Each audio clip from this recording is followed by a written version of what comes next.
Selamat pagi atau siang atau malam kepada dokter. Sebelumnya perkenalkan, nama saya Rinduan Magdalena dengan NPM 026. Pada kesempatan kali ini, saya akan coba menjelaskan anatomi dari mata, telinga, fasia pada leher, dan craniovertebral joints. Yang pertama ada mata.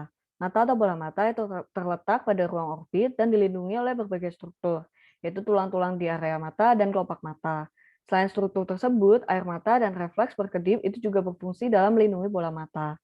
Nah, tulang-tulang yang melindungi mata antara lain itu ada tulang frontalis, tulang zigomatik, tulang etmoid, tulang sphenoid, tulang lakrimal, dan tulang maksila. Di area mata itu juga terdapat otot yang berfungsi dalam menggerakkan area mata. Otot tersebut adalah orbicularis oculi. Pada bagian mata juga dapat ditemui kelenjar air mata atau lacrimal gland dan lacrimal sac. Bagian-bagian dari bola mata sendiri antara lain ada kornea sebagai lapisan terluar, kemudian ada iris, lens, retina, postremal chamber, dan lain-lain.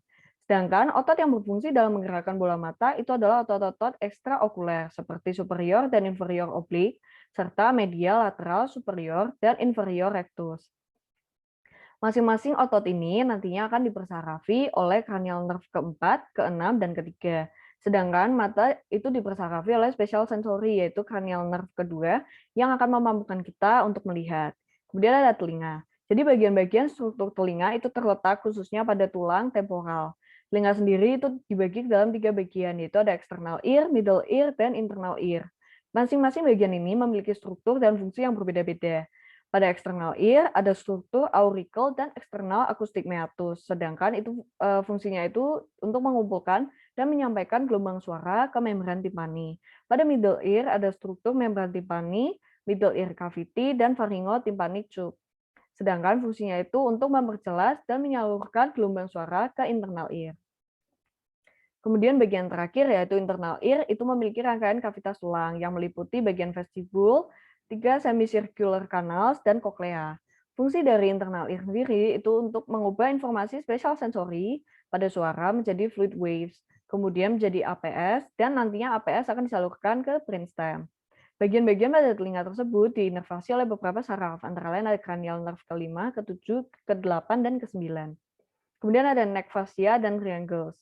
Leher itu dibagi ke dalam 2 bagian, yaitu ada anterior dan posterior triangles. Di mana anterior triangles dibatasi oleh garis median vertikal leher, inferior margin dari mandibula, dan anterior margin dari otot sternocleidomastoid. Sedangkan inferior triangles itu dibagi oleh sepertiga tengah dari clavicle, anterior margin dari trapezius, dan posterior margin dari sternocleidomastoid. Anterior triangles nantinya akan dibagi lagi dalam beberapa bagian. Antara lain itu ada submandibular, submental, muskuler, dan karotid. Kemudian ada neck compartments yang terdiri dari visceral, vertebral, dan 2 vascular compartments, di mana compartments ini mengelompokkan beberapa struktur yang ada pada leher. Lalu ada fascia, yaitu lapisan yang ada di bawah kulit. Fascia ini dibagi dalam 2 jenis, ada superficial fascia dan deep fascia. Pada superficial fascia bisa ditemukan cervical plexus, otoplatisma, pembuluh darah, dan pembuluh limfa. Sedangkan pada deep fascia itu terdiri dari investing layers, prevertebral layers, pretracheal layers, dan carotid sheaths. Pada fascia itu juga dapat ditemukan adanya rongga. Nah, rongga-rongga tersebut antara lain ada anterior visceral, parapharyngeal, prevertebral, retropharyngeal, carotid, dan denture space. Kemudian ada craniovertebral joints atau sendi pada craniovertebral. Nah, craniovertebral atau tulang belakang itu memiliki fungsi dalam menyangga berat dari kepala, kemudian melindungi spinal cord dan memungkinkan untuk melakukan pergerakan. Pada kesempatan ini saya hanya akan menjelaskan bagian cervical dari vertebrae yaitu C1 sampai C7.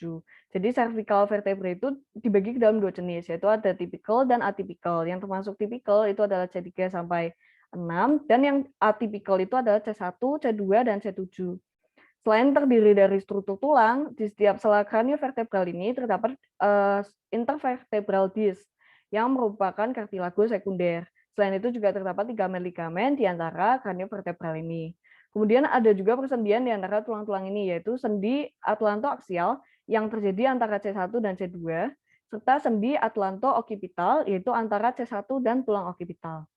Mungkin sekian yang bisa saya sampaikan, kurang lebihnya mohon maaf. Terima kasih.